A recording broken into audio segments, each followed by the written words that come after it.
Halo, selamat datang di Sapa Indonesia Malam. Saudara, upacara perayaan HUT Kemerdekaan Indonesia tahun ini dipusatkan di Jakarta. Tidak seperti tahun-tahun lalu yang juga diadakan di Ibu Kota Nusantara alias IKN. Lalu apakah ini menjadi pertanda bahwa pemerintah mengabaikan IKN? Dan saudara, pada Sapa Indonesia Malam kali ini kami juga membahas soal peluang tim Garuda Muda yang akan bersua Thailand di semifinal Piala AFF U23. Meski mengaku siap menghadapi tim Gajah Perang, pelatih Gerald Vandenberg terganggu dengan absennya sejumlah pemain yang cedera. Bersama saya Cynthia Rompas. Dan saya Radi Saputro, kita jelang Sapa Indonesia Malam selengkapnya.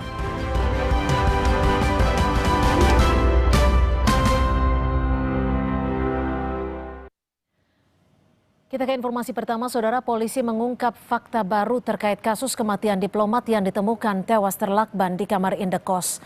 Menurut polisi, malam sebelum ditemukan tewas, almarhum terekam CCTV ke rooftop gedung Kemlu.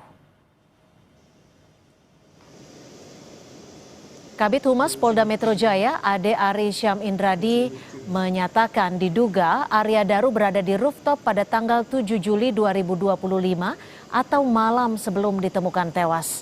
Arya Daru berada di rooftop Kemlu sekitar pukul 21.43 waktu Indonesia Barat. Dari rekaman CCTV tercatat, ia berada di rooftop tersebut sekitar 1 jam 26 menit. Dia masih mikir ya. Mikir.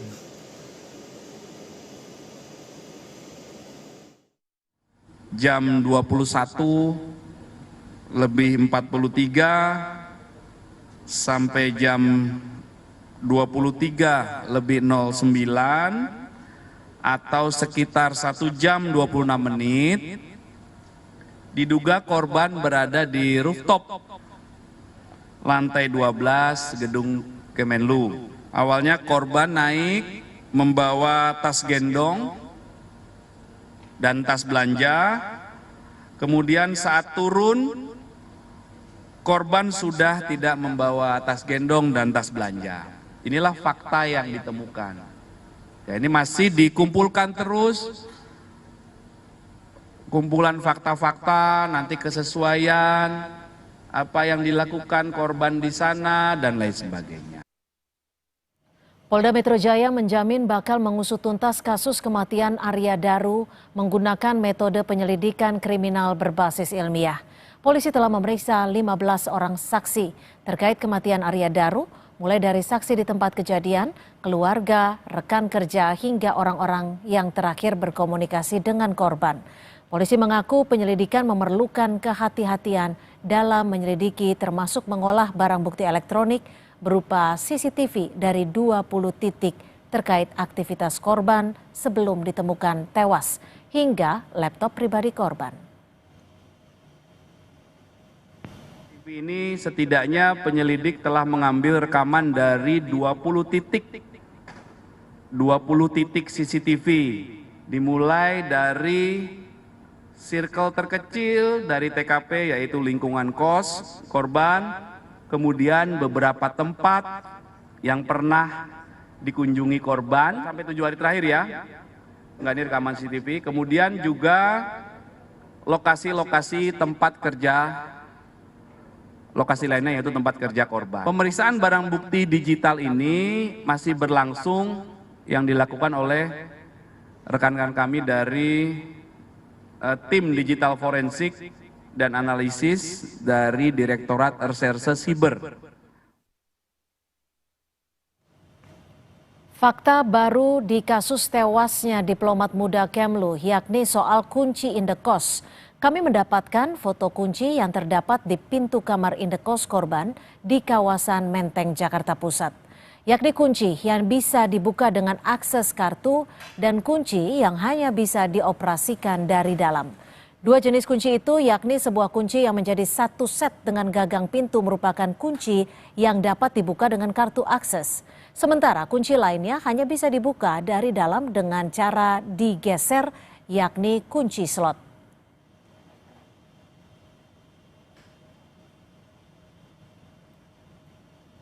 Selain temuan soal 2 jenis kunci yang terpasang di indekos Arya Daru, fakta lain soal kondisi kamar terutama bagian plafon yang cukup rapih. Tidak tampak kerusakan apapun di plafon kamar indekos diplomat muda Kemlu yang ditemukan tewas dengan wajah terlilit lakban.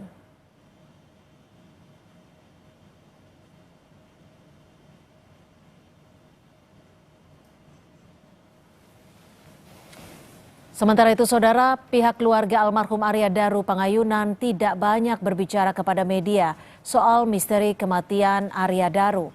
Ayah mertua Daru, guru besar Fakultas Ekonomika dan Bisnis Universitas Gadjah Mada Yogyakarta, mengaku capek lahir batin dan tidak memiliki informasi yang bisa dibagikan lantaran polisi belum memberikan kabar perkembangan penyelidikan kematian diplomat Kementerian Luar Negeri itu. Apakah ada keterlibatan yang memang harus? Kami sangat capek lahir batin, mohon maaf, jadi kami tidak bisa memberikan info apa kecuali mohon maaf, sekali lagi mohon maaf. Capek lahir batin. Sudah 1 minggu lebih. 2 minggu lahir batin. Sudah ada informasi dari pihak polisi? Belum ada.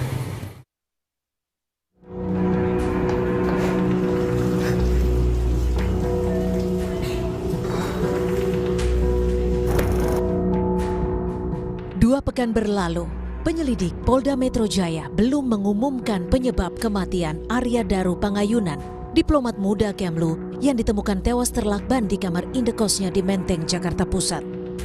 Kabid Humas Polda Metro Jaya, Kombes Ade Aris Syam Indradi memastikan hingga kini penyelidik masih mendalami sejumlah hal berdasarkan scientific investigation. Selain memeriksa 15 orang saksi yang berasal dari lingkungan indekos, rekan kerja dan keluarga, polisi masih mendalami hasil pemeriksaan tim kedokteran forensik terkait waktu kematian hingga toksikologi untuk mengetahui ada tidaknya kandungan zat kimia di tubuh almarhum Daru. Sementara untuk mengetahui latar belakang Arya Daru, polisi turut melibatkan tim ahli dari psikologi forensik. Tim penyelidik telah melakukan klarifikasi pengambilan keterangan dalam tahap penyelidikan setidaknya ada 15 orang. Juga melakukan pendalaman terhadap latar belakang korban, yaitu dengan melakukan dan melibatkan tim ahli dari psikologi forensik. Ini juga kami lakukan ya untuk mengumpulkan peristiwa ini secara utuh. Ya, tim Apsifor ini punya metode pemeriksaan sendiri untuk melakukan penggalian terhadap latar belakang korban. Arya Daru Pangayunan merupakan diplomat muda yang pernah ditugaskan di sejumlah negara termasuk Myanmar. Daru juga pernah menjadi saksi dalam kasus TPPO di Jepang. Salah satu penjaga toko yang kerap bertemu dengan almarhum, Daru diketahui sebagai pribadi yang pendiam dan perfeksionis. Beliau sosok yang sangat pendiam, jadi saya lumayan lama kenal sama dia, sekitar hampir ada kayak 2 tahun deh di sini deh. Terus dia sosoknya perfeksionis, bersihan banget orangnya, dan dia nggak banyak ngomong, dia pendiam orangnya. Perfeksionisnya dari soal parkiran, dia parkiran khusus punya dia nggak boleh diparkirin sama siapapun, kayak device-nya dia harus tetap bersih terus.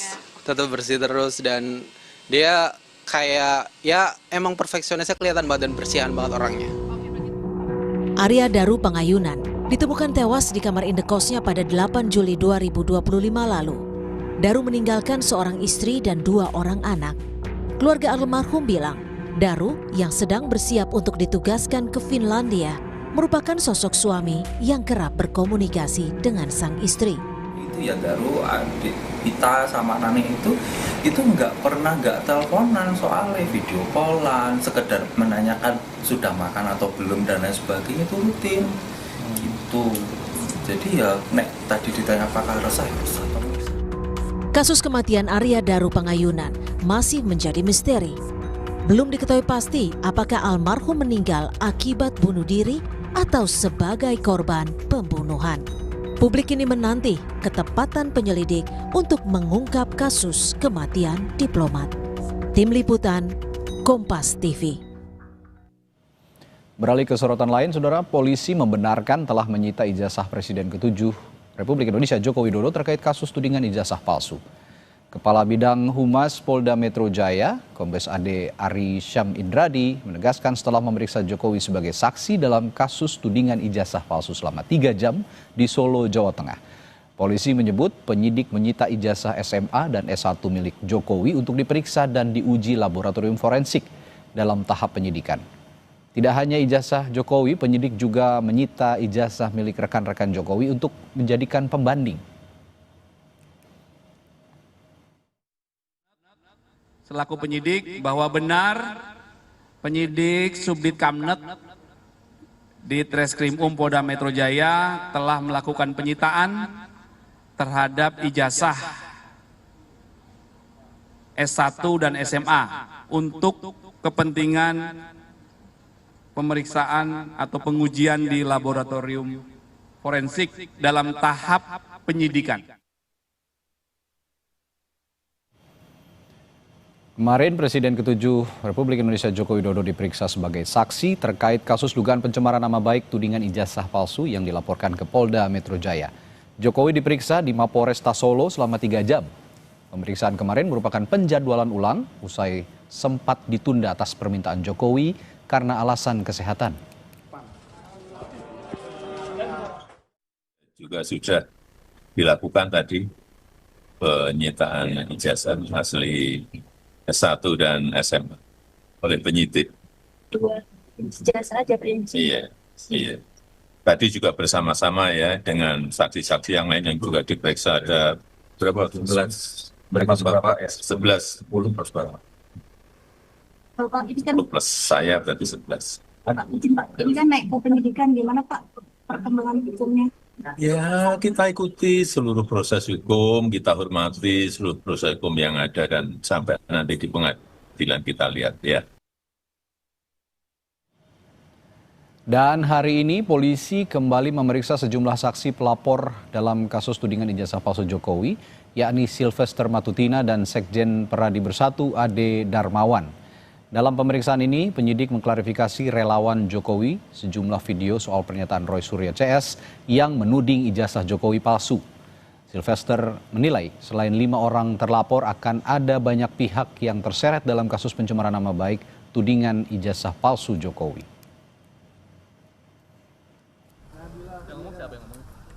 Sebenarnya banyak sekali ya, baik terlebih di media sosial dan itu kan ada rekamannya semua gitu loh, yang mana bahwa orang-orang ini ya kan menghasut sehingga dan juga mengatakan bahwa ijazah Pak Jokowi itu palsu, sedangkan mereka sendiri ini tidak pernah memegang bukti ijazah yang palsu ini mana atau ijazah yang asli yang mana yang dilaporkan itu kemungkinan terlapornya akan banyak dan tersangkanya mungkin bisa lebih dari 5, bahkan kemarin kemungkinan 12, bahkan bisa lebih. Hari ini Polda Metro Jaya kembali memeriksa sejumlah saksi dalam kasus tudingan ijazah palsu Jokowi dan sementara kemarin penyidik juga sudah memeriksa Presiden ke-7 Jokowi sebagai saksi dalam kasus ini. Apakah penyidik akan segera menetapkan tersangka? Kita tanyakan jurnalis Kompas TV Zefanya Situmeang. Zefanya, kapan polisi akan umumkan tersangka kasus pencemaran nama baik ini terkait tudingan ijazah palsu Jokowi ini, Zefanya?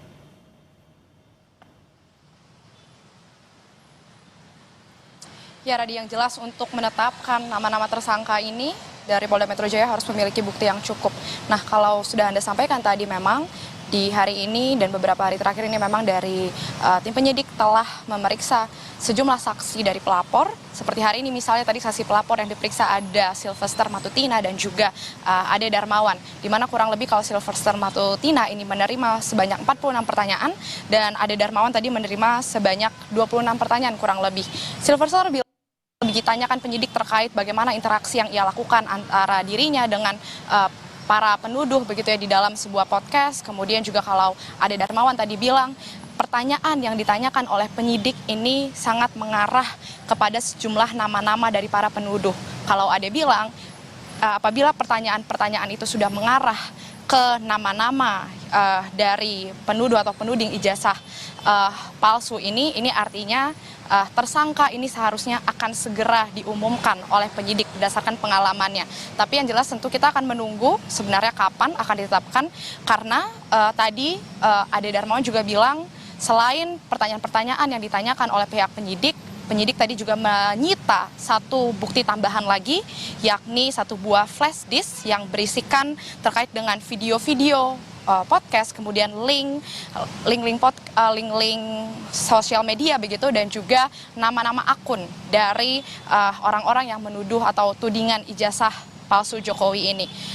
Yang jelas tadi Sylvester bilang tidak disebutkan memang secara gamblang siapa saja nama-nama ini yang berpotensi menjadi tersangka, tapi ia menyebut potensi yang akan ditetapkan menjadi tersangka oleh Polda Metro Jaya ini kemungkinan akan lebih dari 5 orang.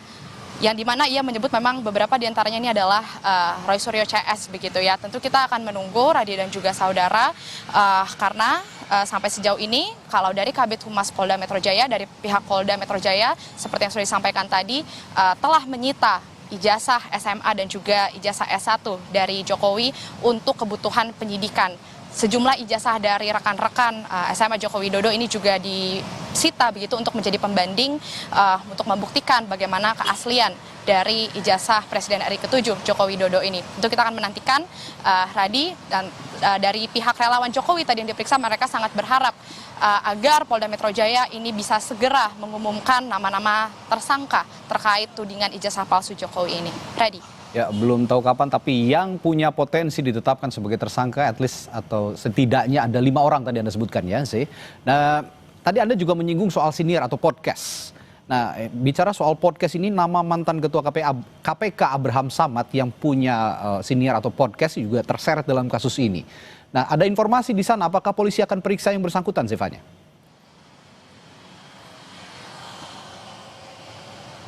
Ya, Radi, tadi kami memang juga sempat bertanya ke pihak Kabid Humas Polda Metro Jaya, begitu Ade Ari ini memang tidak dijawab terkait dengan apakah akan dilakukan pemanggilan juga terhadap mantan Ketua KPK Abraham Samad, begitu. Lalu tadi kami juga menyinggung hal ini kepada Sylvester Matutina setelah ia diperiksa oleh tim penyidik.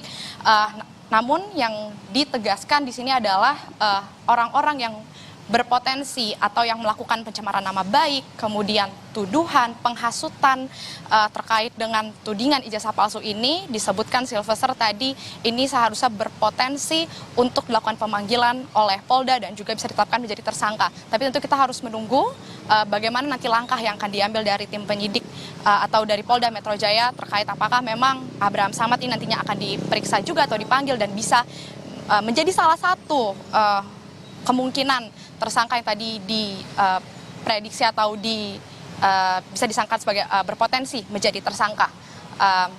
Radi. Ya, soal pemeriksaan digital forensik, kemarin Presiden ke-7 Republik Indonesia Joko Widodo juga sempat mengaku bahwa tidak pernah menyuruh siapapun untuk mengunggah ijazahnya ke platform digital gitu, sehingga tidak ada ijazah yang tertera dalam bentuk digital. Apakah polisi juga sudah menggali lebih dalam soal kemungkinan adanya jejak digital ijazah Jokowi di dunia maya?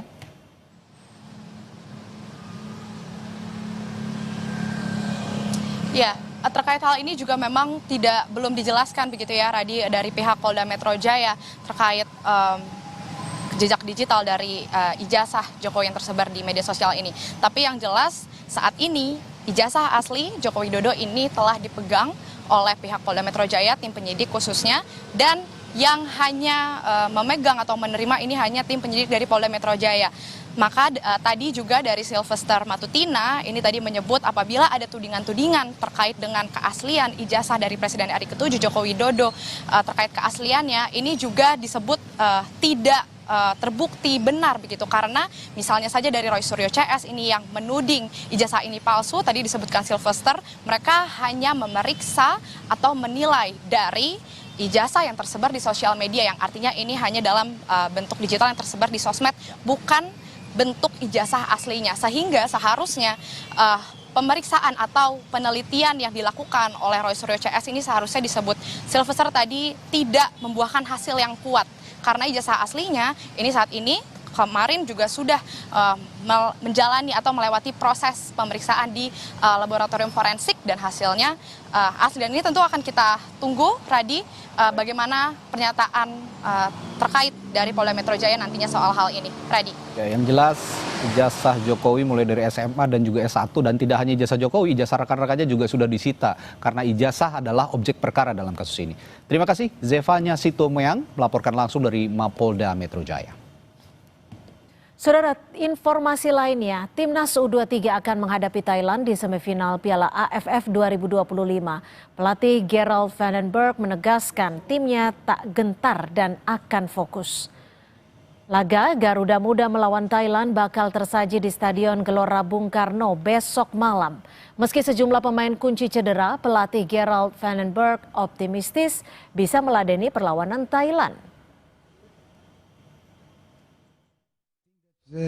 We see Thailand and they had a very strong team, and I think it's always difficult, how to play against them. We had to prepare ourselves, and we know that they have a strong midfield, strong attack, and the defensive is good. So we had to prepare ourselves and try to find possibilities to beat them. And I think about the injured players. I think, of course, we missed Arkan the game before, but also Rivaldo and Tata, and we miss Tony.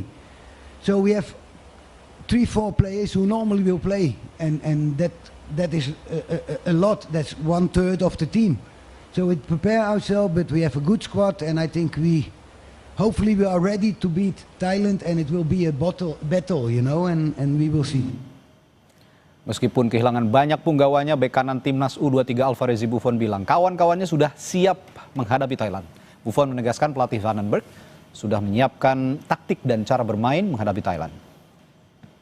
Besok mungkin dari pemain semua sudah siap, dari bentuk fisik maupun mental teman-teman sudah siap, jadi saya rasa pertandingan besok mereka sudah siap. Thailand adalah tim yang kuat dengan cara bermain yang bagus, tapi kemarin coach sudah bilang cara bermain kita, jadi saya rasa untuk melawan Thailand besok, insya Allah kita bisa dengan bantuan coach, cara bermain dari coach. Mungkin. Saudara, Sapa Indonesia Malam masih akan kembali dengan sejumlah informasi lain. Di antaranya TNI Angkatan Laut buka suara soal keinginan mantan prajurit Korps Marinir Satria Arta Kumbara terjerat kasus judi online dan terlilit utang ratusan juta rupiah.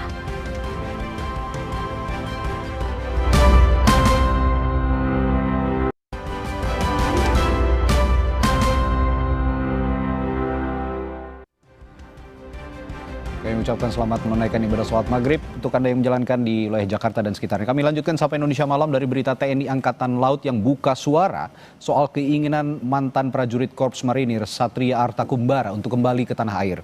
Kasal menilai yang bersangkutan sudah desersi dan Satria disebut tersangkut kasus judi online dan terkena hutang ratusan juta rupiah. Mantan prajurit Korps Marinir Satria Arta Kumbara viral di media sosial dan memohon untuk bisa dipulangkan ke Indonesia setelah sebelumnya ikut bertempur dengan pasukan Rusia. Menyikapi hal ini, Kepala Staf Angkatan Laut Laksamana Muhammad Ali menegaskan pihaknya sudah selesai dengan Satria Arta Kumbara dan statusnya bukan lagi prajurit TNI Angkatan Laut, dan sementara Komandan Korps Marinir Mayor Jenderal Endi Supardi menegaskan bahwa Satria Kumbara tersangkut utang sebesar 750 juta rupiah karena judi online. Disiapkan oleh Panglima Armada. Terima kasih. Wassalamualaikum warahmatullahi wabarakatuh. Bersangkutan memang jejak rekornya ada ke sana yang mengakibatkan dia keluar dari Korps Marinir, salah satunya itu kehidupan hedonis, kemudian pinjam di bank, ya mungkin pinjol, dia ada berkaitan dengan bank di BRI dan BNI. Angkanya kurang lebih di 750 juta. Mungkin untuk menutup itu dia judi online. Ternyata judi online ini kan tidak membantu, bahkan akan lebih terjerumus ke dalamnya. Sehingga tidak bisa mengatasi itu, dia disersi. Diawali dengan mangkir, disersi di tahun 2022 dia sudah menghilang. Sudah kita lakukan dengan sesuai prosedur, panggilan 1, 2, 3, kemudian sudah datangin ke rumahnya, tidak ada di tempat, akhirnya naik status menjadi disersi. kemudian proses pemecatan, dan sudah dipecat di tahun 2023. Jadi secara hukum bukan lagi prajurit Korps Marinir, tapi sudah resmi menjadi sipil. Dengan hukuman tambahan, dipecat dari dinas, hukuman tahanan 1 tahun. Nah, kami tidak tahu, berkembang, tahu-tahu ada bergabung dengan tentara Rusia, mungkin ya tentara Rusia itu, atau dengan negara lain.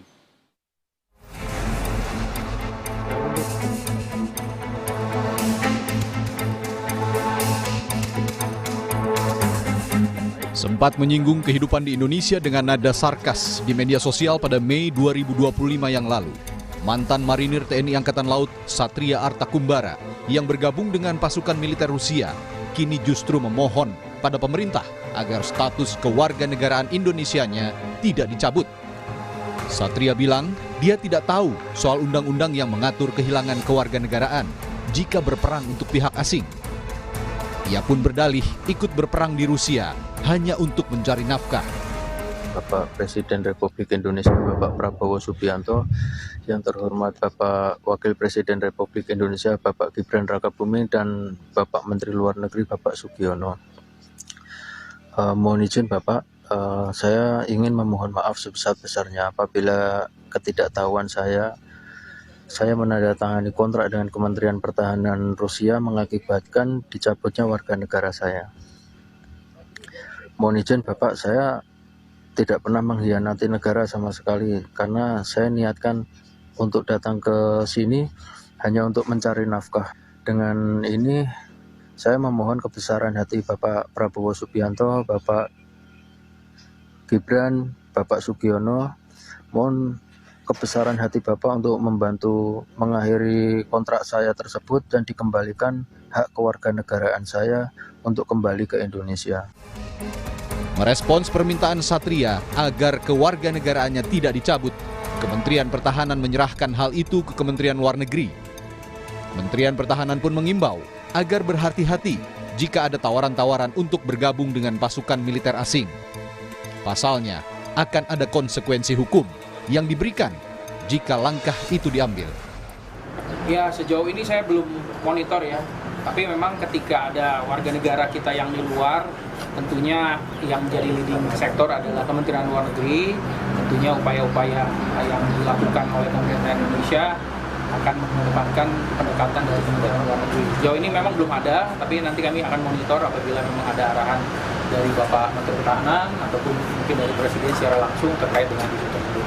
Iya, tentunya kita berharap ya untuk seluruh masyarakat agar lebih berhati-hati ya ketika memang ada tawaran-tawaran untuk bergabung, karena ada konsekuensi-konsekuensi hukum juga secara administratif yang juga bisa berpengaruh, sebagaimana yang terjadi tadi, mana disertif dari anggota TNI kemudian memutuskan untuk terlibat dalam konflik di wilayah tertentu yang akhirnya berujung pada pencabutan status dan hak kewarganegaraannya. Kita tidak berharap hal ini terulang di masa depan, sehingga masyarakat harus lebih berhati-hati bila ada tawaran-tawaran serupa. Sementara itu, TNI Angkatan Laut juga menyerahkan permintaan Satria itu kepada Kementerian Luar Negeri dan Kementerian Hukum. TNI Angkatan Laut juga menegaskan, Satria sudah tidak memiliki keterkaitan dengan TNI AL. TNI AL juga menyebut sudah memecat Satria karena terbukti desersi di masa damai, serta dijatuhi hukuman penjara 1 tahun. Yang jelas saat ini, yang bersangkutan sudah tidak lagi memiliki keterikatan dengan TNI Angkatan Laut. Di sisi lain tentunya TNI Angkatan Laut tetap akan memegang putusan pengadilan militer 2 Romawi 08 Jakarta, tanggal 6 April 2023 yang sudah memiliki kekuatan hukum yang tetap, di mana menyatakan Satria Artakumbara terbukti secara sah dan meyakinkan bersalah melakukan tindak pidana yaitu disersi dalam waktu damai, terhitung mulai tanggal 13 Juni 2022 hingga saat ini. Yang bersangkutan dijatuhi hukuman penjara selama 1 tahun, disertai tambahan hukuman berupa pemecatan dari dinas militer. Di sisi lain, Kementerian Hukum menyatakan tidak ada proses pencabutan status WNI kepada Satria Artakumbara, melainkan Satria otomatis kehilangan kewarganegaraannya karena sudah berperang untuk pihak asing. Tim Liputan, Kompas TV. Kita ke informasi lain, saudara. Kebakaran hutan dan lahan yang melanda hampir seluruh daerah di Riau belum juga padam. Menteri Kehutanan Raja Juli Antoni menyatakan kebakaran lahan di Kabupaten Rokan Hilir diduga disengaja untuk membuka lahan perkebunan sawit.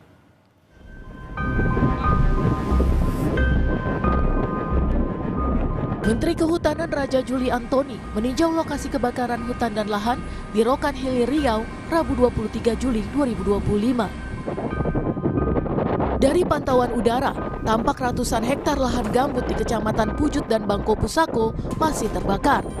Menteri Kehutanan menyatakan kebakaran di Rokan Hilir diduga sengaja untuk membuka perkebunan kelapa sawit. Itu kelihatan sekali bahwa ini memang dibakar ya. Jadi untuk kepentingan land clearing antara dua kebun sawit gitu ya. Ini kelihatan mau bikin baru. Akan cara-cara lama yang nggak boleh dilakukan lagi sebenarnya. Kebakaran hutan dan lahan juga terjadi di Desa Rimbo Panjang Kampar. Tim Satgas Gabungan Manggala Agni, BPBD, TNI dan Polri berjibaku memadamkan api. Pekatnya asap dan minimnya sumber air menyulitkan pemadaman. Luas lahan yang terbakar diperkirakan mencapai 8 hektar. Jadi asap itu mengepul. Jadi kami harus melakukan pendekatan yang dekat atau yang di kepala api. Jadi biar apinya tidak meluas. Arah angin berubah-ubah ya? Ya, arah angin yang tidak beraturan gitu ya, berubah-ubah. Paparan asap akibat karhutla di Provinsi Riau berdampak pada kesehatan warga. Jumlah pasien infeksi saluran pernafasan akut atau ISPA meningkat. Di Puskesmas Sidomulyo Pekanbaru misalnya, jumlah pasien ISPA mencapai 11 orang dalam 3 hari terakhir. Mereka mengeluh batuk, flu, dan sesak napas. Penglihatan saya di laporan memang untuk minggu ini dari hari Senin sampai hari Rabu ini sudah hampir 11 orang Pak yang terdiagnosa penyakit ISPA. Badan Nasional Penanggulangan Bencana bersama BMKG melaksanakan modifikasi cuaca untuk mengatasi karhutla. Petugas menyemai garam di wilayah paling terdampak, yaitu Indragiri Hulu, Indragiri Hilir, Kuantan Singingi, Rokan Hulu, Rokan Hilir, Dumai, dan Kampar. Tim Liputan, Kompas TV. Setelah jeda di Sapa Indonesia Malam, saudara, Timnas U23 bakal menghadapi Thailand di semifinal Piala AFF 2025. Bagaimana peluang Indonesia bisa ke final kejuaraan ini? Kami hadirkan analisisnya bersama rekan Firzi Idris setelah jeda di Sapa Indonesia Malam. Tetap bersama kami.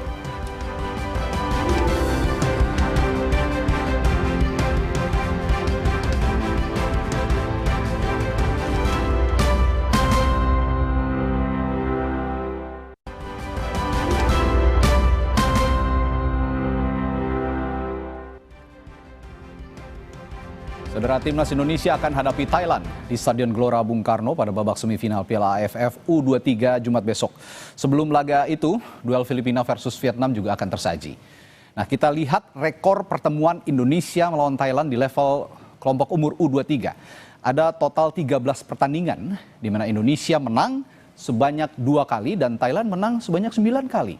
Sementara poin imbang sebanyak 2 kali.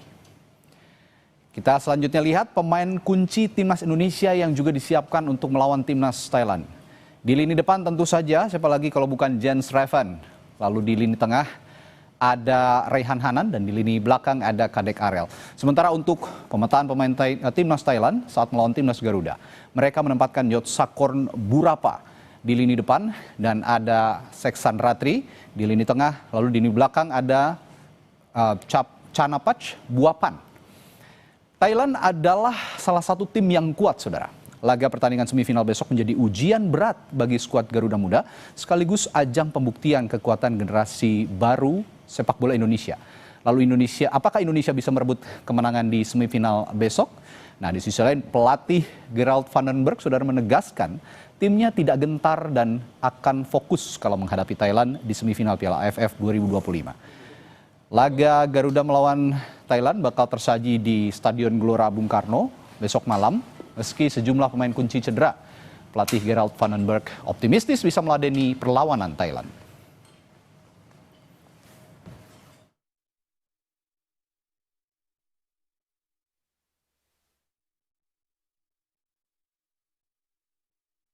I think that we see Thailand, and they had a very strong team, and I think it's always difficult, how to play against them. We had to prepare ourselves, and we know that they have a strong midfield, strong attack, and the defensive is good. So we had to prepare ourselves and try to find possibilities to beat them. And I think about the injured players. I think, of course, we missed Arkan the game before.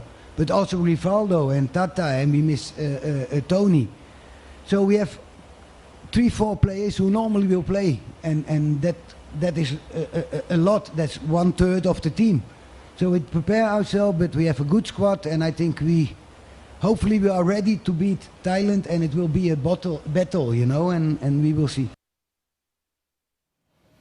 Bek kanan timnas U23 Alvarez Buffon bilang kawan-kawannya sudah siap menghadapi Thailand.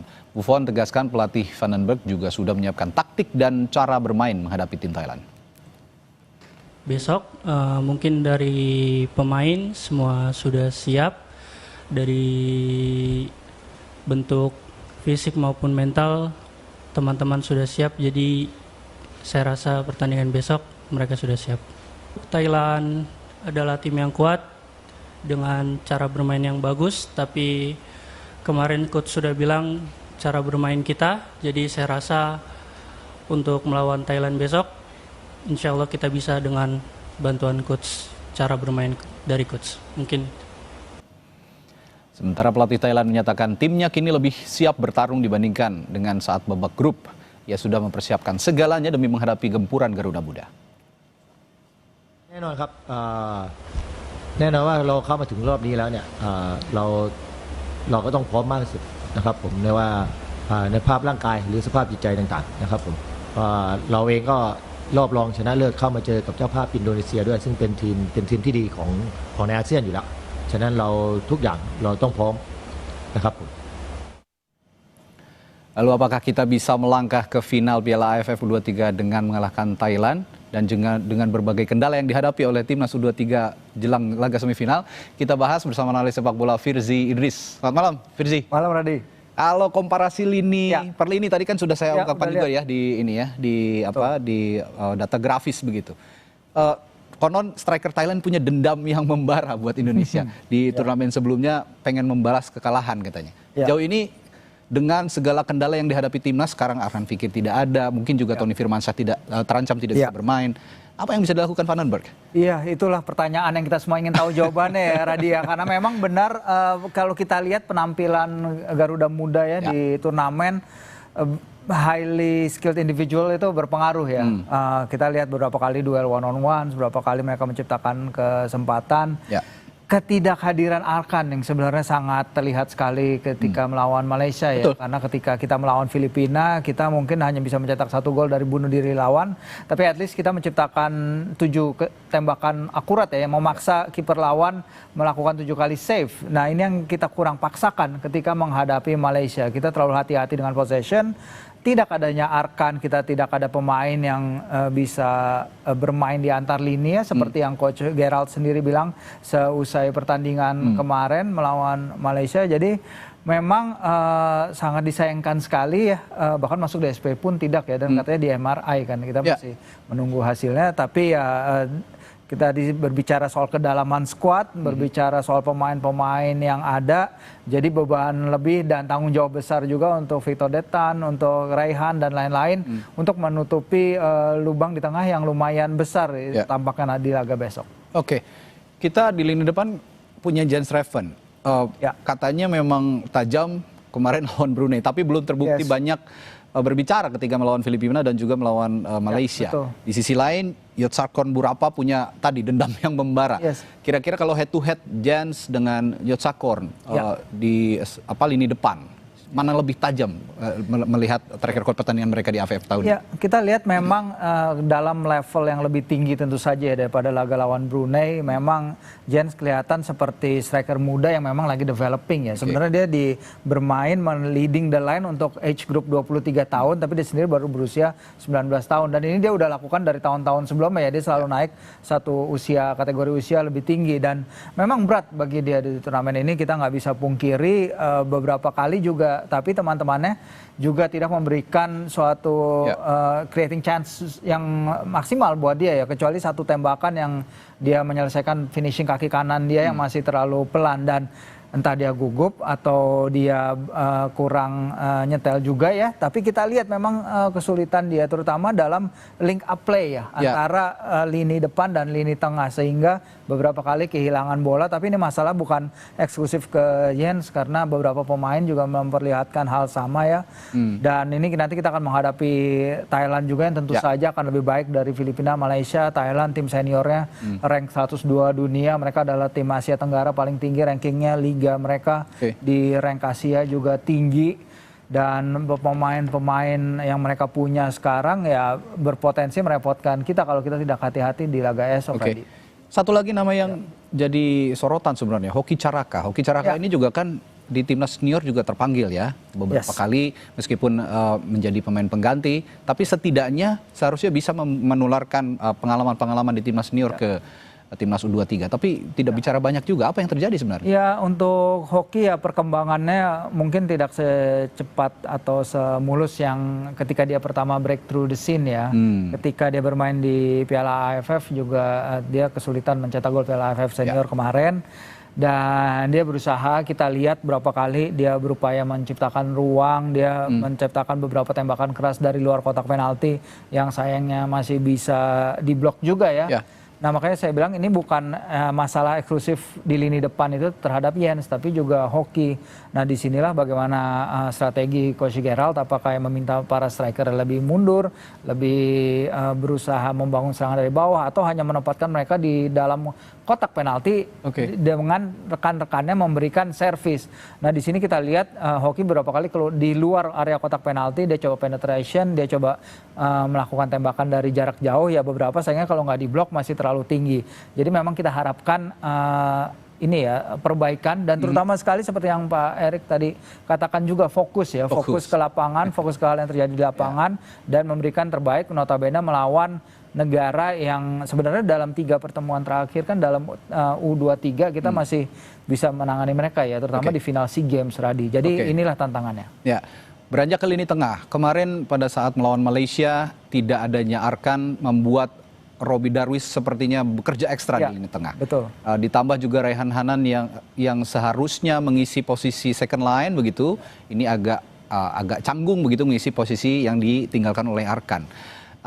Dengan absennya Arkan dan performa Raihan yang kemarin juga belum bisa dioptimalkan di lini tengah, apa yang bisa diracik dari lini tengah di timnas U23 kali ini? Ya, permainan sayap ya mungkin bisa ditingkatkan, karena kita tahu Buffon kalau dia maju membantu rekan-rekannya luar biasa sekali. Donny Tree juga sebenarnya ketika melawan Malaysia saya tidak melihat dia seliar ya, dalam arti bagus dalam mendukung rekan-rekannya di lini depan, karena kita tahu Donny bisa bermain di beberapa posisi ofensif bersama Persija.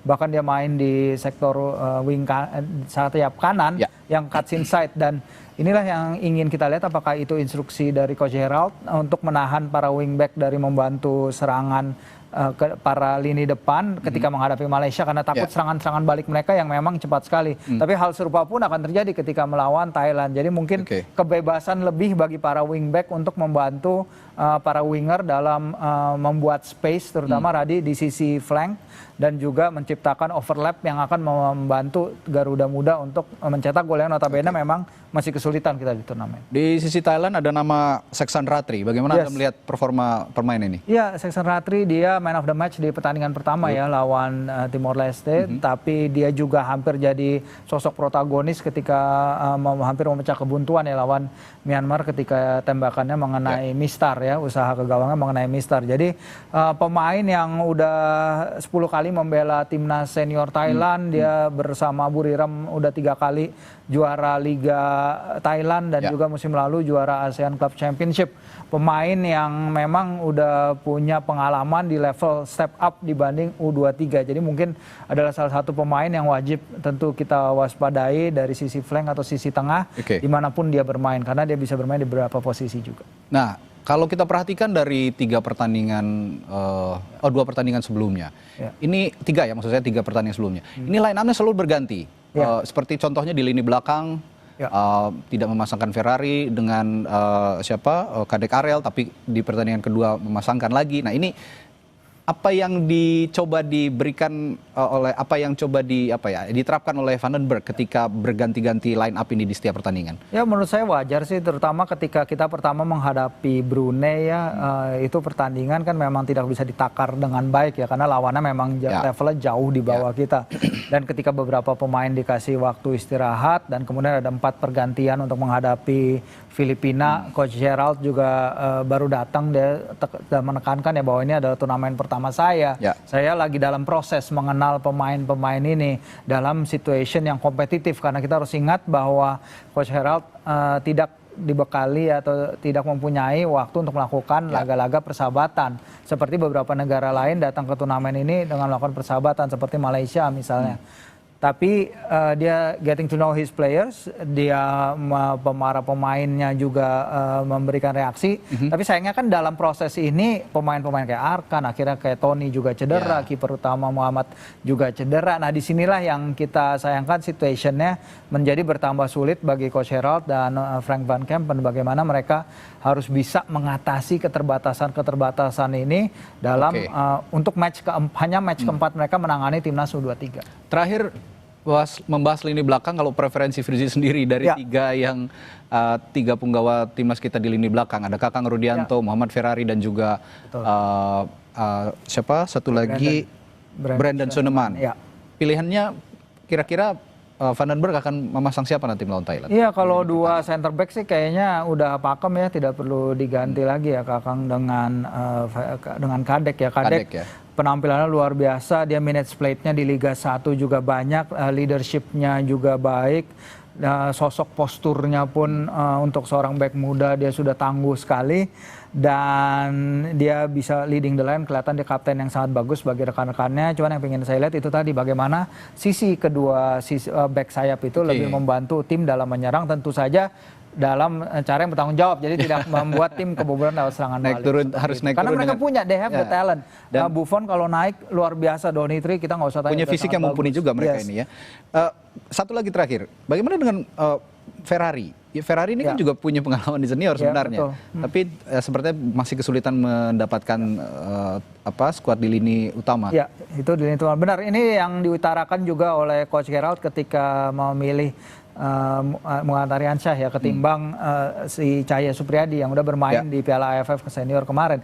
Memang ini adalah penilaian dari para pelatih selama mereka mengadakan training camp, dan tentu pandangan mereka akan sangat berbeda-beda ya. Ini kita membicarakan pelatih yang punya pengalaman di Eropa ya, pelatih-pelatih yang punya pengalaman di Eropa, sehingga kalau mereka melihat Kakang dan Kadek lebih cocok, dan bukan hanya soal skill tapi soal kerjasama tim, ya kita harus percayakan kepada mereka ya. Dan yang penting Ferrari ada di sana kalau dibutuhkan, amit-amit ada yang cedera tapi dia siap untuk masuk dengan pengalamannya yang luar biasa, minutes played yang banyak juga dengan Persija musim lalu.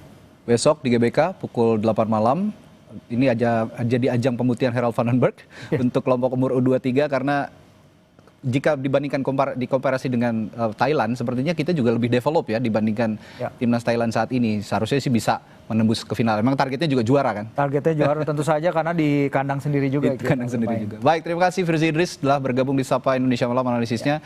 Kita jumpa lain waktu, selamat malam.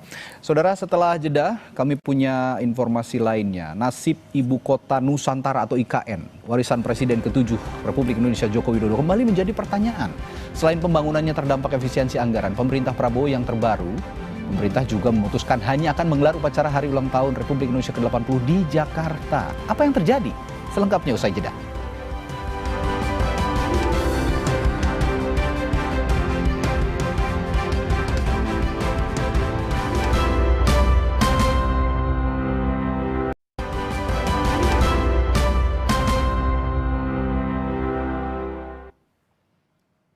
Terima kasih Anda masih bersama kami di Sapa Indonesia Malam, saya Cynthia Rompas. Saudara, tidak seperti tahun lalu, kini pemerintah memutuskan upacara peringatan HUT kemerdekaan RI ke-80 hanya digelar di Jakarta, bukan di Ibu Kota Nusantara.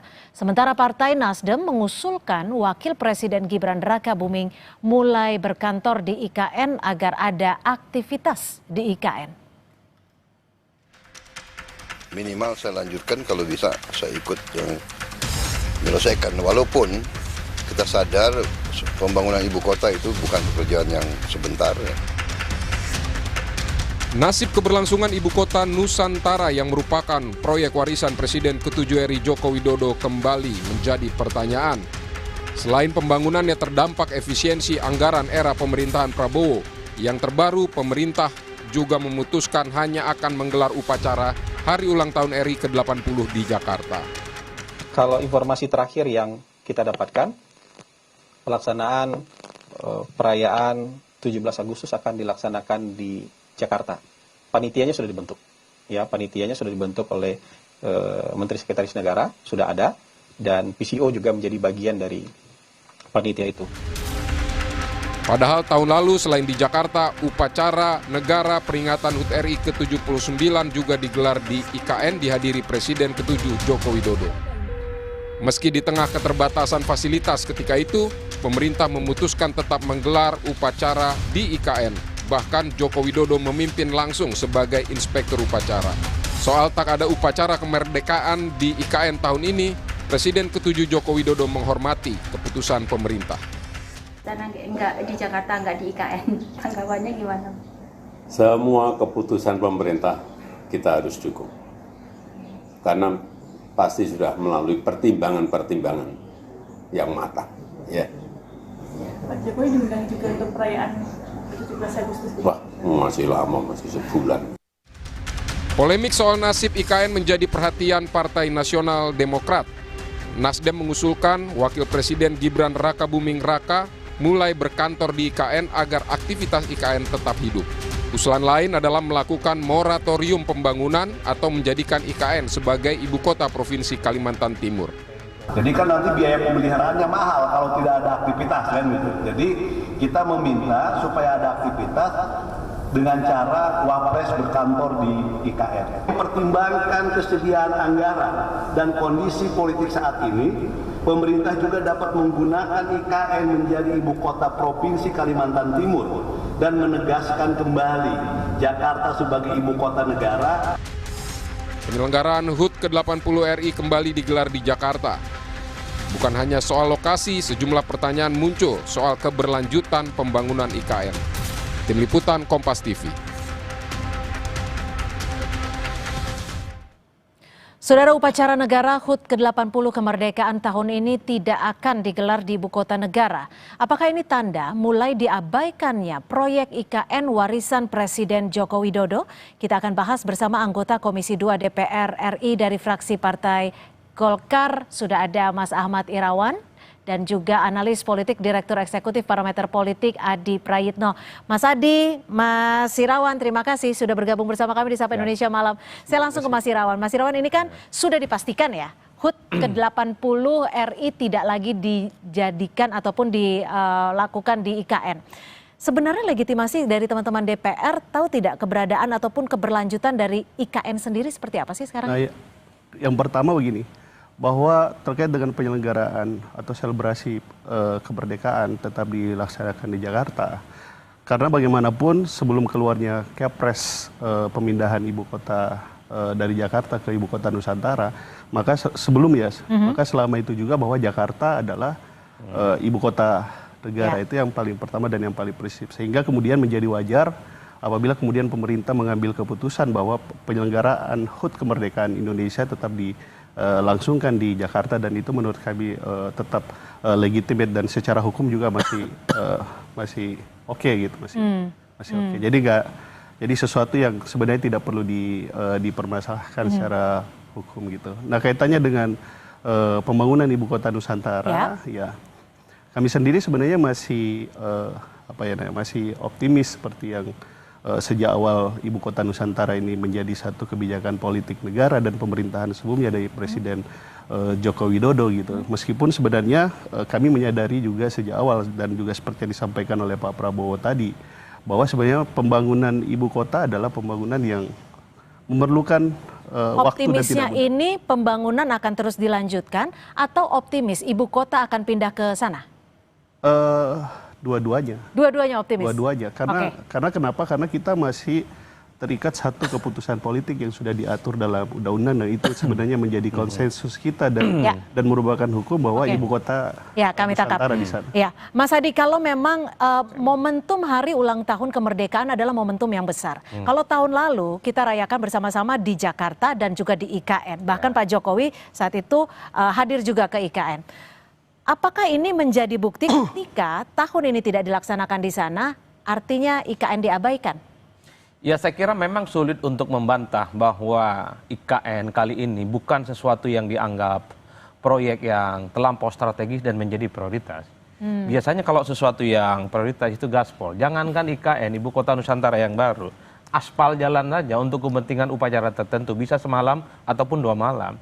Itu artinya, sepertinya memang pemerintah hari ini itu sedang melakukan penyesuaian-penyesuaian.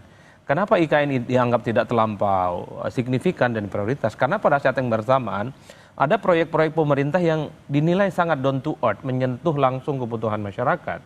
Karena kita tahu kan, ngurus IKN ini bukan hanya sebatas misalnya dananya sedikit, tapi membutuhkan dana yang sangat luar biasa. Jadi menurut Anda tidak menyentuh masyarakat? Ya kan per hari ini tidak ada sesuatu yang kelihatan berdampak secara signifikan langsung. Sementara pemerintah hari ini ingin kelihatan bahwa berpihak kepada rakyat, ada sekolah rakyat, makan bergizi gratis, kesehatan gratis, kemudian soal macam-macam. Itu yang jauh lebih dianggap penting ketimbang memprioritaskan IKN. Oleh karena itu saya selalu mengatakan IKN ini per hari ini boleh kita sebut sebagai ya layah mutu walayah ya ada tapi terkesan tidak ada. Itu IKN hari ini. Anda berarti mau bilang juga bahwa kalau misalkan pemerintahan saat ini lebih ingin bersentuhan langsung dengan masyarakat tapi IKN tidak, artinya Pak Prabowo artinya tidak IKN itu terus jalan tapi tidak terlampau dianggap prioritas seperti pemerintahan sebelumnya. Kalau pemerintahan sebelumnya kan kelihatan sekali ini gaspol, anggarannya jor-joran, kerjanya bisa 24 jam non-stop. Nah per hari ini hanya kelihatan bekerja, infrastruktur dibangun, tapi dinilai tidak terlampau siap untuk memperingati kemerdekaan yang ke-80. Gimana? Dan itu yang sepertinya membuat kenapa upacaranya nggak di-IKN. Berarti itulah yang bisa disimpulkan dari analis politik. Gimana Mas Irawan, benar nggak sih kayak gitu? Sekarang pembangunannya itu udah tidak sejor-joran dulu? Memang yang pasti satu bahwa setiap presiden memiliki program prioritas pemerintahannya dan itu juga telah diuji melalui pemilu gitu. Dan kami juga kami fraksi Partai Golkar sangat mendukung seperti tadi yang disebutkan program makanan bergizi gratis, sekolah rakyat dan lain-lain sebagainya yang memang program-program kerakyatan yang juga jadi visi besar pemerintahan ini gitu.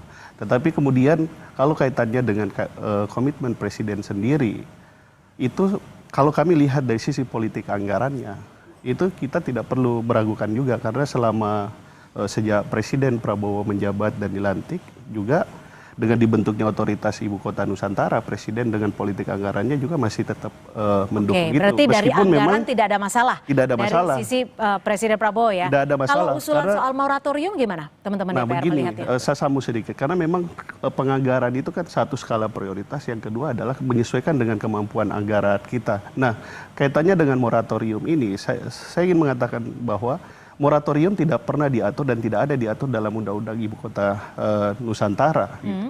Nah, kalaupun kemudian kita ingin menyesuaikan dengan kemampuan fiskal kita, maka yang harus kita rubah adalah terkait dengan rencana induk IKN kita yang dimana termasuk Undang-Undang Ibu Kota Nusantara.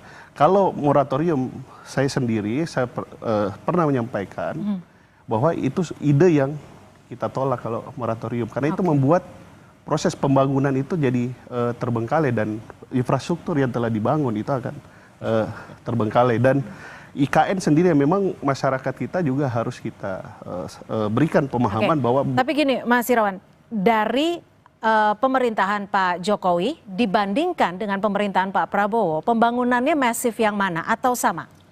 Kalau saya lihat... Masif yang mana? Sama atau masifan yang mana? Memang begini, kelihatan pada saat Pak Jokowi itu kelihatan masif karena itu masih dalam tahapan persiapan. Jadi mulai dari proses penyiapan infrastruktur hukumnya, terus tanahnya dan lain-lain sebagainya, sehingga masyarakat attention terhadap itu melihat itu sebagai sesuatu yang masif gitu. Tapi dari sisi keseimbangan anggaran, terus alokasi dan lain-lain sebagainya, saya kira sama saja. Sama saja? Saya kira sama saja. Dari dukungan APBN loh ya. Dari dukungan, dari anggaran, dari pendanaan artinya APBN. Bukan swastanya. Bukan swasta. Mas Hadi, kenapa kalau swasta berkurang sekarang?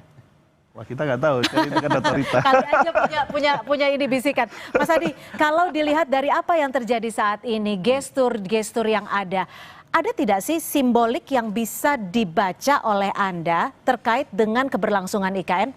Tapi usai jeda, tetap bersama kami di Sapa Indonesia Malam.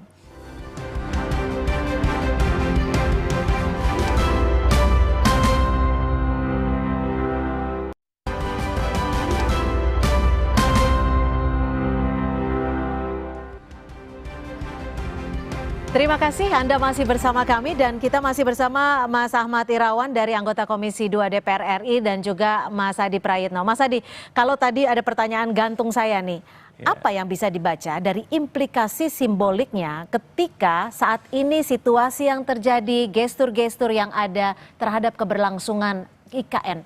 Jadi kalau mau jujur sebenarnya secara gestur politik sangat kelihatan sekali bahwa pada tak mau tuh pindah ke IKN sebagai pada pusat. tak mau. Pada tak mau. Kita cek hari ini. Jarang sekali kita melihat menteri berkunjung, minimal untuk melihat bagaimana progres persiapan itu IKN sebagai ibu kota negara. Kawan-kawan DPR sekalipun satu persatu kita lihat nggak ada ke situ. Padahal ini kan domain mereka untuk mendeteksi bagaimana IKN ini yang sudah menghabiskan dana yang cukup banyak, triliunan, bagaimana kesiapan mereka untuk menyongsong sebagai ibu kota Nusantara yang baru. Nah, rumitnya pada saat yang bersamaan, saya memahami pada akhirnya jika ada anggota dewan yang mengatakan ini soal pentingnya, kalau memang dianggap tak perlu IKN ada moratorium. Ini juga adalah gestur yang disampaikan, IKN kayaknya nggak penting-penting amat bagi mereka. Jadi udah ada ininya ya, QQ-nya ya, istilahnya gesturnya. Secara gestur. Padahal kalau kita tahu, kalau ada proyek strategis, tempat yang strategis ada magnetnya, entah itu menteri, entah itu anggota dewan, ataupun pejabat-pejabat yang ada di Jakarta, saya kira mereka akan hilir mudik, akan melihat bagaimana Jadi Anda progres. mau mengatakan dari teman-teman di DPR tidak ada bentuk keinginan secara murni untuk pindah ke, untuk lebih lanjut, dan dari teman-teman pemerintahannya juga? Kan kelihatan sekali per hari ini. Minimal ya di pemerintahan dan periode yang baru ini, saya melihat IKN ya memang betul terus dilanjutkan pembangunannya. Tapi kalau bicara tentang siapa yang siap untuk tinggal di sana, itu yang kemudian semua angkat tangan. Nah, bicara soal siapa yang siap, Mas Adi. Itulah yang mestinya kita pikirkan. Untuk apa membangun infrastruktur macam kanan kiri, ada kantor, mungkin Wapres juga dibangun kantor kementerian. Kalau per hari ini para menteri-menteri terkait nggak mau pindah ke sana. Per hari ini sebenarnya kalau mau jujur dalam banyak hal kan sudah hampir 85% katanya sesuai pernyataan dari otorita IKN udah siap. Problemnya kapan mau pindah ke sana? Itu yang kemudian menurut saya nggak match. Satu sisi ada desakan supaya IKN ini tidak mubazir. Kan kita bisa bayangkan biaya perawatannya setiap tahun 300 miliar. Kalau ini dipakai buat makan bergizi gratis, soal sekolah rakyat kan luar biasa. Itulah yang kemudian membuat sangat dilematis dan sangat kompleks. Ayo dong, ini sudah dibangun sekalipun lambat dan kira-kira siapa yang mau memulai di sana tinggalnya? Kan itu pertanyaannya. Gimana Mas Irawan, dari teman-teman di DPR gimana? Ada soal usulan moratorium, ada juga usulan dari Partai Nasdem soal Wapres untuk berkantor di sana. Gimana menurut Anda? Begini, kalau kita bicara ibu kota Nusantara, kita bicara dalam 4 tahapan besar. Persiapan, pembangunan, pemindahan, kemudian penyelenggaraan pemerintahan. Sekarang di tahap? Pembangunan. Masih di pembangunan? Ya, pembangunan. Artinya nggak masif dong pembangunannya kalau udah bertahun-tahun? Ya, karena memang disadari kalau kita buka Undang-Undang Ibu Kota Nusantara itu mengatakan memang pembangunan itu tidak bisa berlangsung cepat gitu. Bisa 10, bisa 20, bisa 30 tahun. Ini memang sesuatu proses yang terus berjalan gitu. Tapi sekarang kondisinya bisa tidak untuk langsung mulai berkantor di sana? Nah, itulah yang nanti itu masuk dalam tahapan pemindahan yang kami sendiri menunggu, dan itu semua kita menunggu apa yang akan dilakukan oleh Bapak Presiden Prabowo. Kalau kemudian Presiden menyampaikan atau mengeluarkan keputusan Presiden terkait dengan pemindahan ibu kota, ya semua harus pindah ke ibu kota Nusantara. Tetapi sekali lagi bahwa tahapan itu kita belum sampai memang pada tahapan tersebut. Sekarang masih dalam tahapan pembangunan. Nah, kembali kepada pertanyaan, apakah kemudian Wakil Presiden harus berkantor di sana? Satu, untuk menjawab hal tersebut, yang pertama tentu sebagai Wakil Presiden, yang pertama adalah satu, jika terdapat penugasan dari Presiden. Itu satu. Tapi yang kedua, kita harus mengatakan bahwa Wakil Presiden Gibran Rakabuming itu menyandang yang namanya power reserve, kekuasaan cadangan. di mana dalam dirinya itu melekat bahwa ketika misalnya tadi ditugaskan untuk mewakili presiden dan lain-lain sebagainya, tentu itu dari sisi jarak dengan presiden harus berdekatan, harus berdekatan untuk memudahkan koordinasi dan Jadi tidak komunikasi. mungkin ya usulan Partai Nasdem untuk Gibran pindah ke IKN ya? Ya, moratorium sudah pasti tidak mungkin, kecuali kemudian kita melakukan revisi terhadap undang-undang ibu kota. Ya, sekarang Nusantara. pertanyaan besarnya adalah kepastiannya apakah IKN diabaikan atau tidak? Sekarang kalau kita berpegang pada undang-undang ibu kota Nusantara, IKN tidak bisa kita abaikan. Proses yang telah disepakati dan menjadi sebuah konsensus politik dan itu berlaku secara hukum, berarti itu mengikat baik presiden maupun DPR. Yang sekarang tinggal kita nanti adalah kaitannya dengan apa yang kemudian yang akan dilakukan oleh otorita ibu kota Nusantara kaitannya dengan rencana induk tadi gitu. Nah, per tadi kami dalam rapat paripurna sebagaimana disampaikan oleh pimpinan DPR dalam paripurna tersebut bahwa otorita ibu kota Nusantara ingin melakukan konsultasi. Nah, kalau kemudian melakukan konsultasi sesuai dengan apa yang tertuang dalam undang-undang otorita ibu kota Nusantara, kemungkinan akan terjadi terkait dengan dua hal. Yang pertama adalah rencana kaitannya tahapan pembangunannya. Yang kedua kemungkinan adalah skema pendanaannya. Karena untuk dua hal tersebut yang harus dikonsultasikan. Skema pendanaannya berapa sekarang? Kalau yang sekarang wewenang kami kan adalah APBN. APBN. Pagu indikatif sekitar 6 triliun, terus untuk tahun depan sekitar 16 triliun. Otorita Ibu Kota Nusantara minta tambahan anggaran sekitar 16 triliun. Oke, Mas Hadi, ada surat permohonan untuk konsultasi dari Kepala Otorita IKN. Dan ada juga kalau dulu kita cita-citanya mendengarnya adalah pemerintahan bisa langsung mulai dilakukan di IKN segera mungkin. Tapi hingga saat ini kan juga belum. Dan kita masih menunggu arahan dari Presiden Prabowo. Betul. Dan bagaimana Mas Hadi bisa melihat, membaca dan juga memaknainya ketika ada pergeseran agenda dan juga penjadwalan terhadap keberadaan IKN sendiri? Ya, saya kira memang butuh penyesuaian ketika ada pergantian kekuasaan politik dari Jokowi dengan Pak Prabowo. Dulu kan yang disebut dengan keberlanjutan itu segala sesuatu yang dilakukan oleh Pak Jokowi itu otomatis dilakukan oleh Pak Prabowo. Tapi kan dalam prakteknya tidak. Misalnya infrastruktur tidak lagi dibangun secara masif. IKN dulu dibayangkan akan gaspol, ternyata juga tidak terlampau gaspol. Jadi wajar kalau kemudian otorita IKN ini mencoba untuk mencari titik temu, mencari keseimbangan minimal untuk menepis amputasi dugaan-dugaan soal masa depan IKN. Kalau ada masukan dari DPR, ada masukan dari pemerintah, ada masukan dari menteri terkait, jadi otorita IKN ini bisa menjelaskan secara komprehensif kira-kira kapan ekosistem kehidupan IKN itu akan dimulai. Per hari ini satu-satunya yang ditunggu oleh publik kira-kira ini sudah dibangun IKN, dananya sudah banyak, pemeliharaan fasilitasnya tiap tahun juga banyak. Kapan nih aktivitas yang terkait dengan pemerintahan pusat dilakukan? Kementerian terkait kah? Apakah Wapres kah? Apakah ASN kah? Yang bisa diklaim juga sudah mulai di IKN. Kan itu yang sebenarnya terjadi. Wajar kalau kemudian per hari ini publik mengatakan ketika bicara tentang IKN, yang kuat itu justru desas-desusnya. Bukan soal kapan kepastian, ekosistem ekonomi dan kehidupan sudah mulai ada di sana. Apa itu das-desusnya? Kemarin ada tambang ilegal tiba-tiba muncul, ramai itu barang. Kemudian juga muncul prostitusi dan seterusnya dan seterusnya.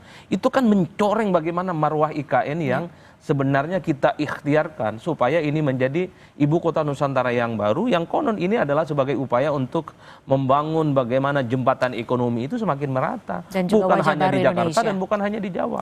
Inilah yang saya kira per hari ini mungkin sebentar lagi kita akan memasuki tahun 2026, mesti ada semacam guidance kira-kira supaya tidak ada tanda tanya terus yang muncul. 2027 atau 2028 fix dan firm semua pusat pemerintahan pindah ke IKN. Kalau itu yang terjadi, orang lagi nggak akan berspekulasi. Karena harapannya adalah jangan sampai anggaran yang sudah disiapkan ini menjadi sia-sia. Karena lagi-lagi ini adalah anggaran yang sudah disiapkan oleh pemerintah Indonesia seperti itu. Baik, terima kasih Mas Hadi Praitno, Direktur Eksekutif Parameter Politik, sudah berbagi perspektifnya, dan juga Mas Ahmad Irawan, anggota Komisi 2 DPR RI untuk informasinya. Terima kasih. Sama-sama.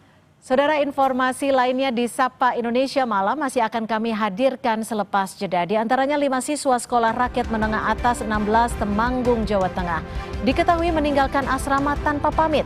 Para siswa masih diberi kesempatan untuk kembali ke sekolah dan tidak akan diberikan sanksi. Informasinya kami ulas usai jeda.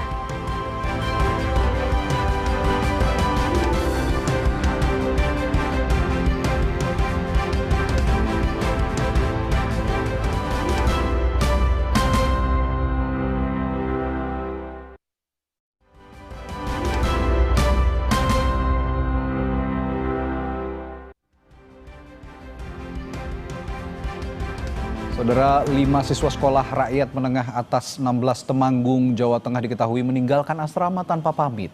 Para siswa masih diberi kesempatan untuk kembali ke sekolah dan tidak akan diberikan sanksi.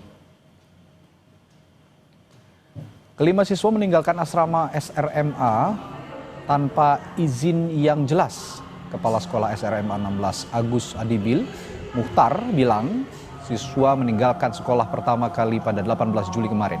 Pihak sekolah telah menemui sang anak beserta orang tuanya. Adapun alasan para siswa adalah mereka rindu dengan keluarga. Pihak sekolah juga terus memberikan dorongan dan juga memberikan tenggat waktu agar para siswa bisa kembali ke sekolah. Hingga saat ini, dari 5 siswa yang kabur, 2 diantaranya telah menyatakan akan kembali ke lingkungan sekolah.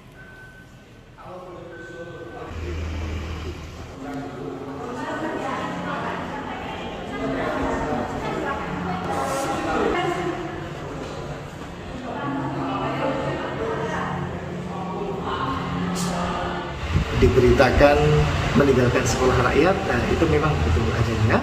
Tetapi kemudian perlu kita pahami bahwa ini bukan dalam konteks sekolah rakyatnya.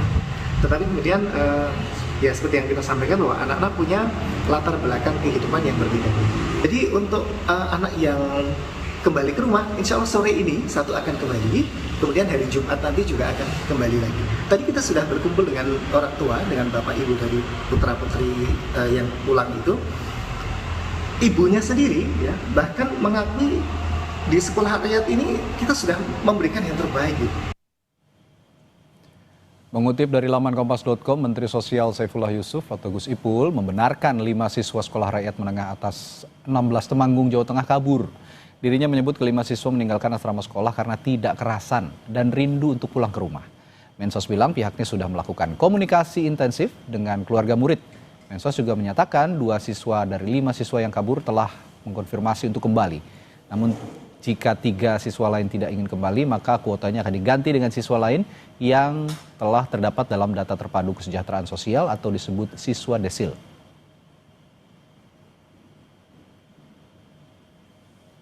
Pemerintah melalui Kemensos resmi memunculkan program sekolah rakyat, sekolah gratis berasrama yang ditujukan untuk anak-anak dari keluarga miskin hingga miskin ekstrim. Mengemban tujuan mulia, memberi pendidikan berkualitas, sekaligus upaya memutus mata rantai kemiskinan.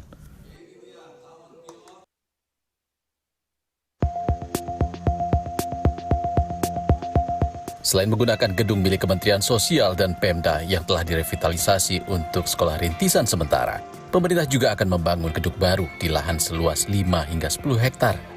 Mulai tahun 2026, lewat Kementerian PUPR, pemerintah akan mulai membangun 100 gedung sekolah rakyat permanen yang menelan anggaran Rp25,8 triliun dan akan dilakukan di tahun-tahun berikutnya.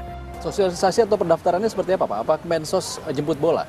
Untuk rekrutmen siswa berangkatnya dari data tunggal sosial ekonomi nasional itu pelaksananya tim dari Kemensos, dari BPS, ya, dari Dinsos gitu loh, termasuk tim-tim yang ada di pemerintah daerah maupun di masyarakat.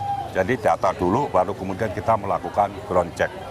Gitu loh. Kalau kemudian memang ini memenuhi syarat untuk menjadi calon siswa, ya kemudian kita daftar. Hasil semua pendaftaran ini kemudian kita bawa ke bupati atau wali kota, mereka yang taken.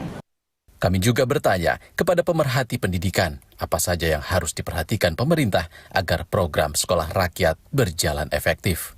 Ini ada juga tadi poin yang Anda katakan ini bisa jadi menimbulkan ketidakadilan. Pertama, ketidakadilan itu akan terjadi ketika sama-sama anak Indonesia, sama-sama punya akses. Bahkan sekarang ini anak-anak dari keluarga yang bukan desil 1-2 pun, mereka kesulitan untuk menyekolahkan anak-anaknya. bagaimana pemerintah daerah seluruh Indonesia mengusahakan agar setiap anak apapun kondisinya bisa masuk sekolah gratis minimal SD dan SMP. Bukan malah membuat sekolah yang sifatnya elitis seperti sekolah rakyat seperti ini.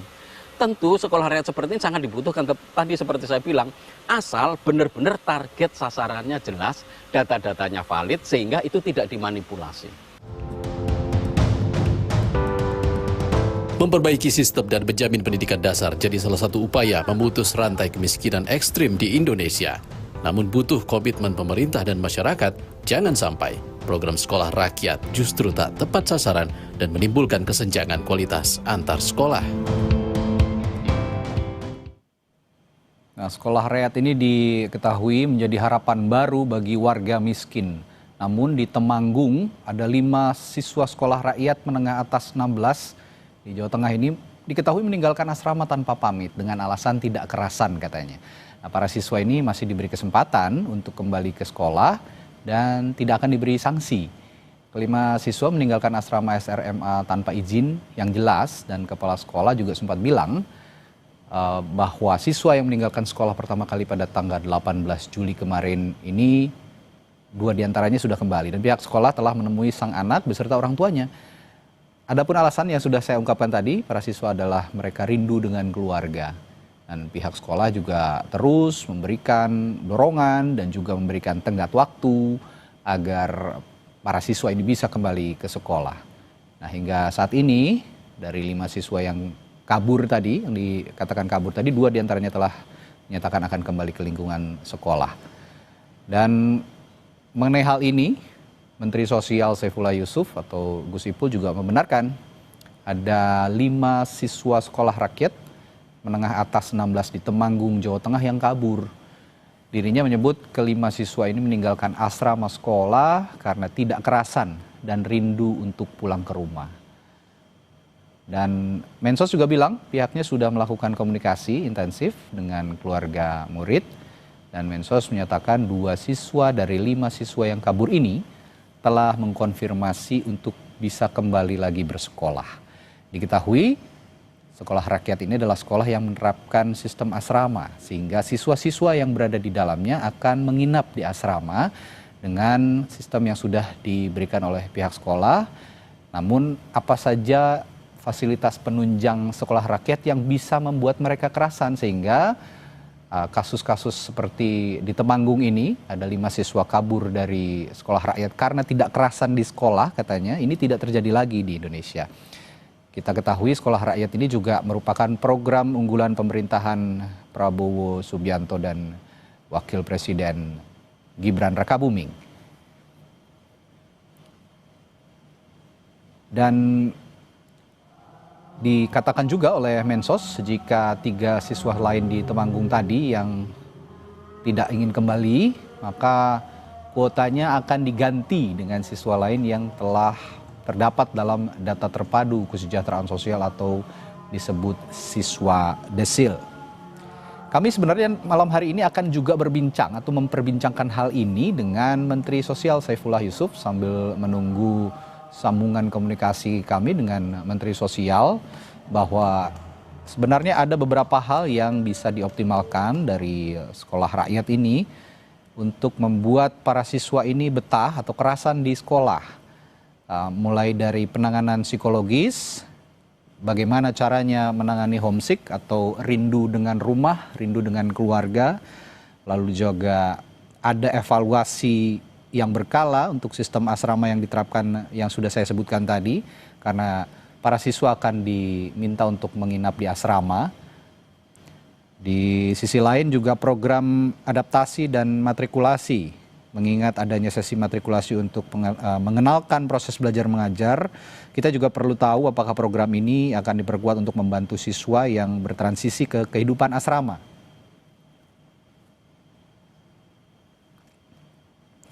Lalu ada juga pendampingan dan dukungan keluarga yang juga menjadi faktor penting seharusnya bisa membuat para siswa ini betah di sekolah. Nah, kami juga nanti akan coba tanyakan bagaimana Kementerian Sosial melibatkan orang tua atau wali dalam mendukung adaptasi siswa, terutama setelah kasus siswa yang rindu ibunya atau rindu keluarganya ini kabur dari sekolah rakyat ini. Di samping itu, soal kesejahteraan psikologis siswa juga perlu diperhatikan, dan kami akan tanyakan juga nanti, mengingat kasus kaburnya siswa sekolah rakyat ini menunjukkan adanya tantangan emosional juga yang harus ditanggulangi oleh pemerintah. Nah, ada juga proses seleksi karena tidak semua siswa ini bisa memasuki sekolah rakyat, ada seleksi dan persiapan siswa. Nah, kami juga akan pastikan apakah proses seleksi siswa sekolah rakyat ini mempertimbangkan kesiapan mental dan emosional untuk hidup di asrama, terutama bagi anak-anak dari keluarga miskin yang mungkin memiliki ikatan keluarga yang kuat. Lalu juga bagaimana memastikan bahwa siswa yang diterima ini siap dengan sistem boarding school atau asrama yang saya katakan tadi, mengharuskan mereka tinggal di asrama. Dan untuk lebih lengkapnya saat ini sudah bergabung Menteri Sosial Saifullah Yusuf melalui sambungan virtual. Selamat malam, Assalamualaikum Pak Menteri.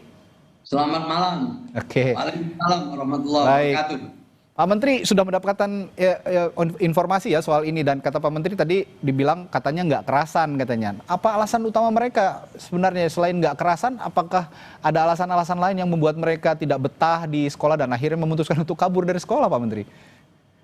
Jadi saya ingin menyampaikan dulu ya, saya sekarang berada di sekolah rakyat 10 di Inten Suweno di Cibinong. Oke. Di Bogor ya, Pak Menteri ya? Malam ya di Bogor, alhamdulillah. Terus yang kedua, memang tadi sudah saya konfirmasi ke Temanggung, ada 5 siswa yang kembali ke rumah dan menyatakan tidak kerasan, artinya tidak terbiasa dengan kegiatan yang sudah dirancang sejak bangun tidur sampai katakanlah tidur kembali. Kita sudah komunikasi dengan orang tuanya, dalam hal ini tentu kepala sekolah dan kepala sentra yang ada di sana, untuk mengajak dialog dan meyakinkan mereka bahwa teman-temannya yang lain bisa mengikuti dengan baik. Tapi setelah dialog beberapa hari terakhir ini, yang 2 kembali sekolah, yang 3 anaknya yang tidak mau. Orang tuanya dari 3 siswa itu juga sudah datang katanya ke sekolah untuk menyampaikan bahwa anaknya yang tidak bersedia. Orang tuanya sih sungguh sangat mendukung. Katanya betul mereka ini homesick gitu, kangen sama keluarga gitu ya Pak Menteri ya? Ya salah satunya. Oke. Nah kalau gitu pertanyaan saya selanjutnya, langkah untuk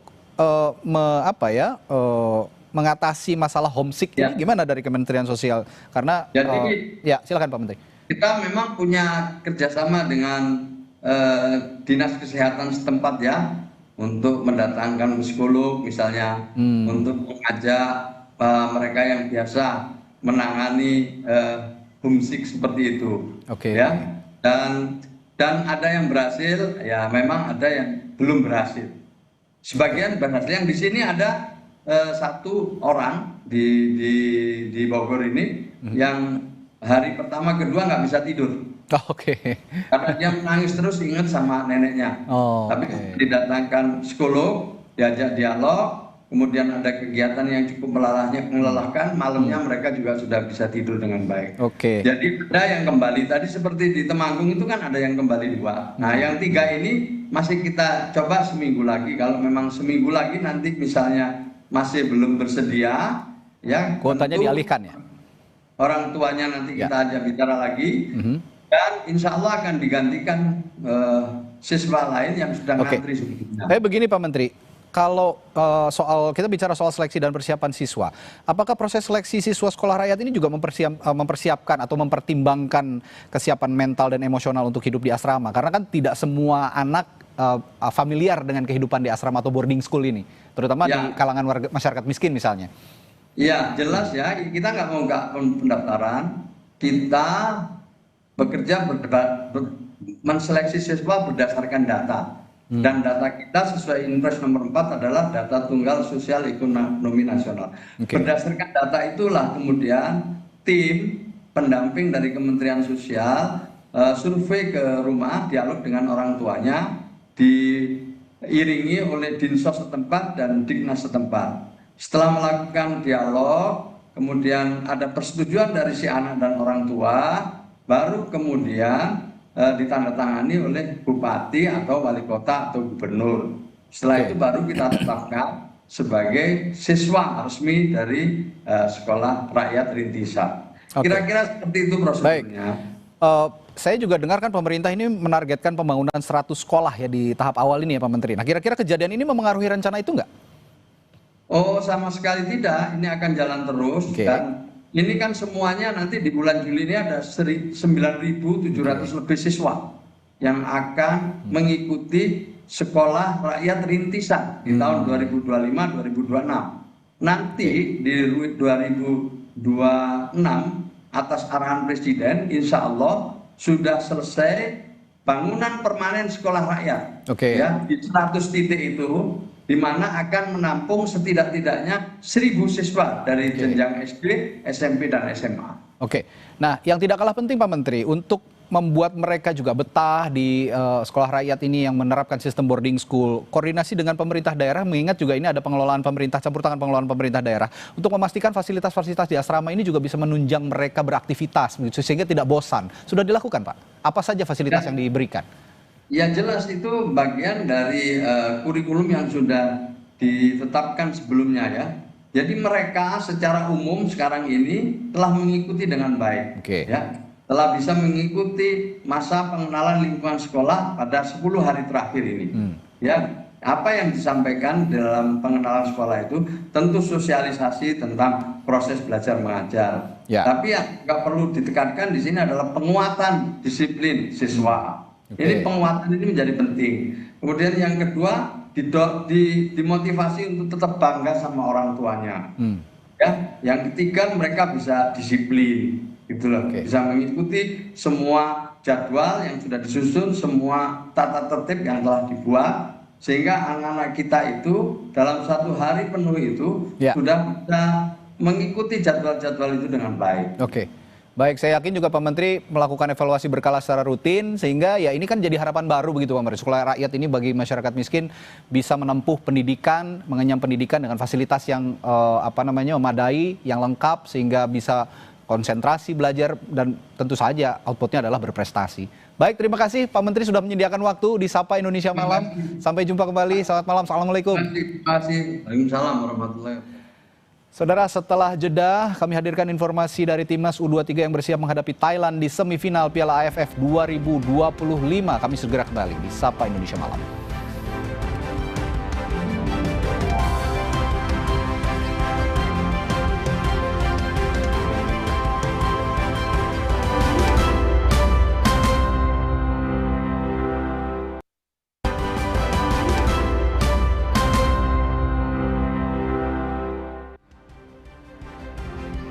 Terima kasih Anda masih bersama kami di Sapa Indonesia Malam. Saudara, jelang laga semifinal Piala AFF U23, Timnas Indonesia melaksanakan latihan di Stadion Madia Gelora Bung Karno pada Kamis malam. Pelatih tim Indonesia U23, Harold Vandenberg, memastikan bahwa seluruh pemain dalam kondisi siap. Ia juga menargetkan bahwa Indonesia meraih kemenangan dalam 90 menit. Walaupun kehilangan beberapa pemain seperti Arhan Fikri dan Tony Firmansyah, Harold sudah menyiapkan strategi untuk meraih kemenangan skuad Garuda.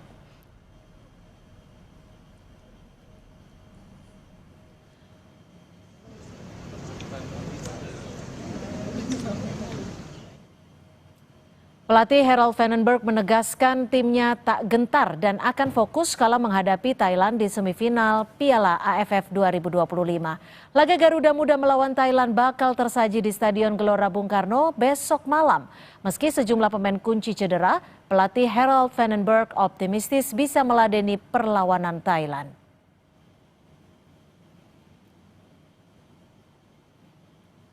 I think that we see Thailand, and they had a very strong team, and I think it's always difficult, how to play against them. We had to prepare ourselves, and we know that they have a strong midfield, strong attack, and the defensive is good. So we had to prepare ourselves and try to find possibilities to beat them. And I think about the injured players. I think, of course, we missed Arkan the game before.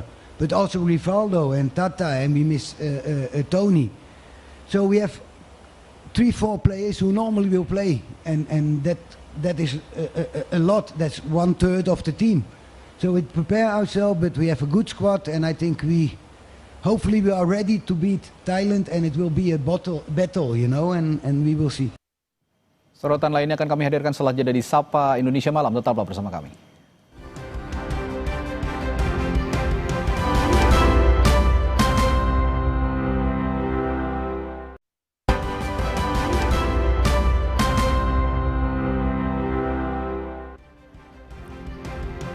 Saudara, ledakan besar kembali mengguncang langit Gaza. Serangan udara Israel menewaskan 25 warga sipil di tengah krisis kemanusiaan yang makin memburuk. Satu serangan menghantam tenda-tenda yang menampung orang-orang terlantar di kamp pengungsi Shati di tepi laut di kota Gaza, menewaskan 12 orang. Militer Israel mengatakan mereka tidak mengetahui adanya serangan semacam itu oleh pasukannya. Rusaknya hukum dan ketertiban menyebabkan penjarahan meluas dan kekacauan serta kekerasan di sekitar lokasi pengiriman bantuan. Kondisi ini membuat keputusasaan meningkat di wilayah Palestina yang berpotensi dilanda kelaparan karena blokade Israel dan serangan selama hampir 2 tahun.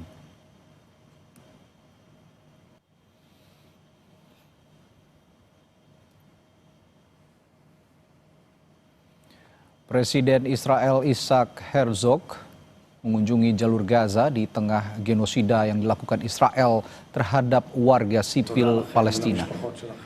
Secara sepihak Herzog mengklaim bertindak sesuai hukum internasional. Padahal lebih dari 100 kelompok amal dan hak asasi manusia mengatakan blokade Israel dan serangan militer yang sedang berlangsung mendorong warga Palestina di jalur Gaza menuju kelaparan. תודה לכם ולמשפחות שלכם. ותחזקנה ידיכם, ונתראה גם בפרקים הבאים שלכם.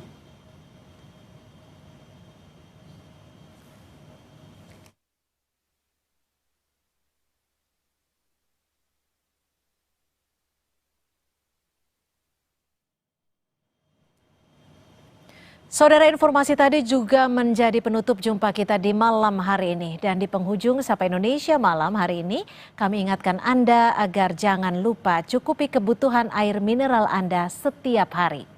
Dan rasakan kesejukannya. Saya Radi Saputro. Dan saya Cynthia Rompas. Terima kasih, sampai jumpa.